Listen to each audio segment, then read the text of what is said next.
We're going to do a very common maintenance item on these Pentair and Teleflow pumps.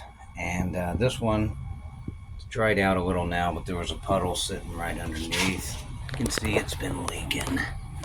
And with the shaft seal, you can pretty much always stick your hand underneath in the gap at the bottom of the motor and the base of the seal plate and feel around there. And if it's wet, your shaft seal's leaking.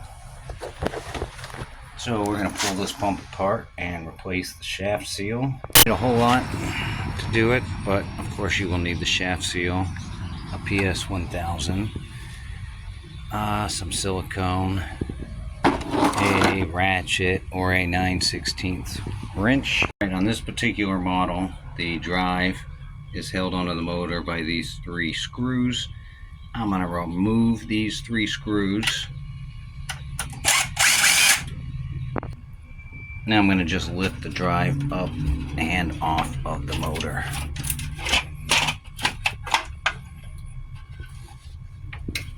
And I'm going to set it aside out of the way somewhere where it will not get wet. Next, I'm going to separate the front from the back. I'm going to take out these 6 9/16 bolts on the seal plate. It's also not a bad idea, probably especially on one like this that's been leaking, to go ahead and at least loosen these bottom 2 bolts on the motor. It'll make it easier to get apart later. 2 loosened and removed. Finish with the top and middle. Alright, got the 6 bolts loosened. 4 shorter and 2 longer with the nut. I'm going to set those aside, and then we're going to just pull the back half off. Some water's going to come out. And we're going to set this upright, and we're going to take our 3 30-second Allen head and remove these. Okay, I've got these 2 little screws loosened, and the diffuser just lifts off like that to expose the impeller underneath. I'm going to go ahead and take out this screw, which is reverse thread, so it's going to be righty-loosey. Hold on to this as I unscrew it, and reverse thread. This comes out. Now we got to spin the impeller itself off of the shaft. To do this, we're going to have to set this back down so we can access the back of the pump back here to look at it a little closer. Sometimes they are an Allen head fitting that you can jam in here, which is nice because that's much easier. This one I'm going to have to use a flat head, which is a little more difficult to hold on to while you're spinning off the shaft. So I have my flat head jammed in there with one hand. I'm going to hold this screwdriver secure in the shaft, and then I'm going to spin off the impeller. Sometimes it's tricky to break loose, but it usually comes off. And we get that impeller out.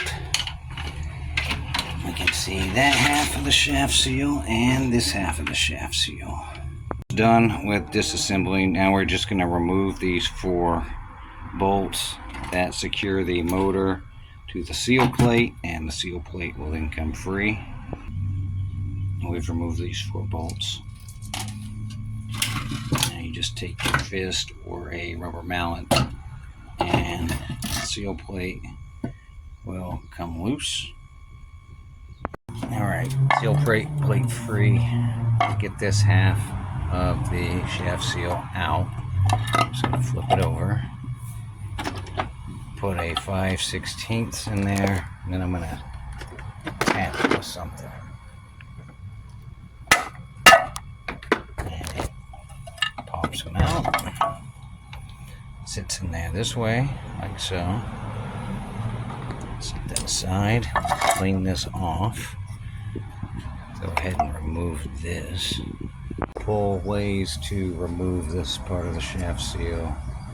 Here I'm just sticking a little flathead in there and sort of prying it out. Pop that part out. I'll clean this out real good.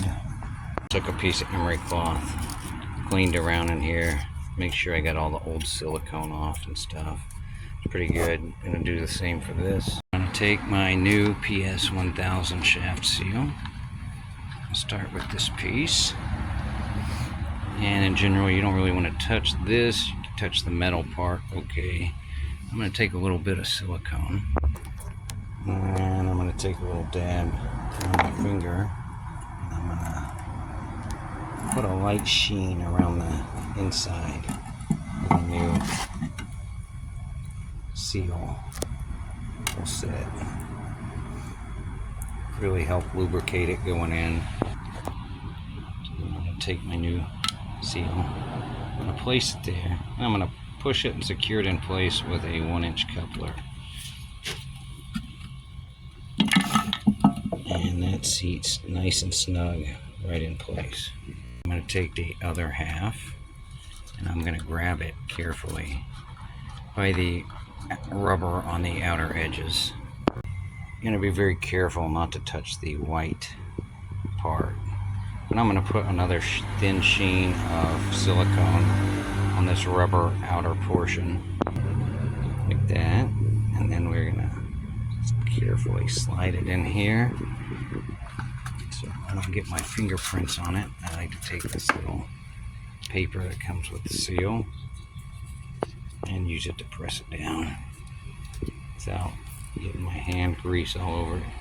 And now we're ready to put the pump back together. Reassembly is basically the exact reverse of disassembly.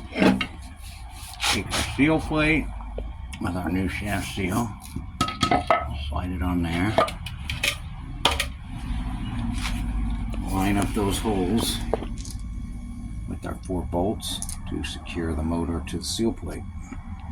It's oftentimes easier to line them up if you flip it back the other way, so you can line your holes up, and then you just tighten your bolts down like so. Plate secure to the motor. Now I'm going to take my flathead, jam it back in here to hold the shaft in place. I'm going to take my impeller with its new half of the shaft seal, and I'm going to thread it back onto the shaft.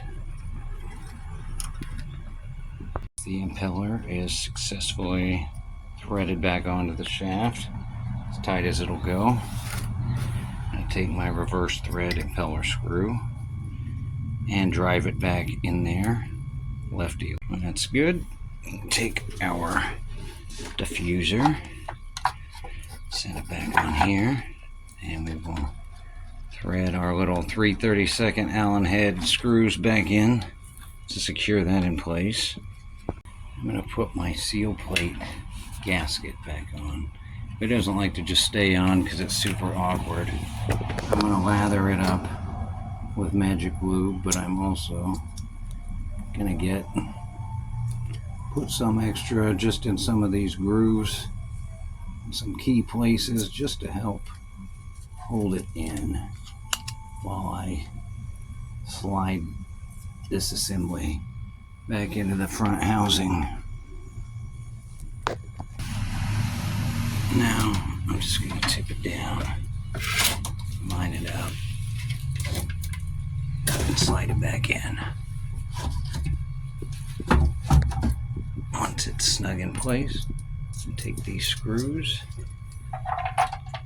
reinsert them, and snug them up. Alright, got those 6 bolts in.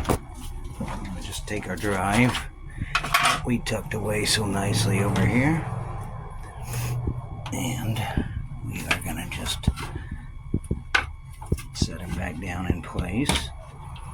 Get these 3 long screws to line up. Line it up, drop it in place. Now we're going to screw them in, and we should be good. Now we're going to turn it back on and test. up and running. Got it in quick clean right now.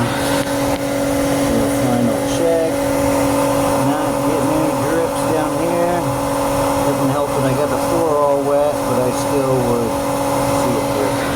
So we're gonna call them good.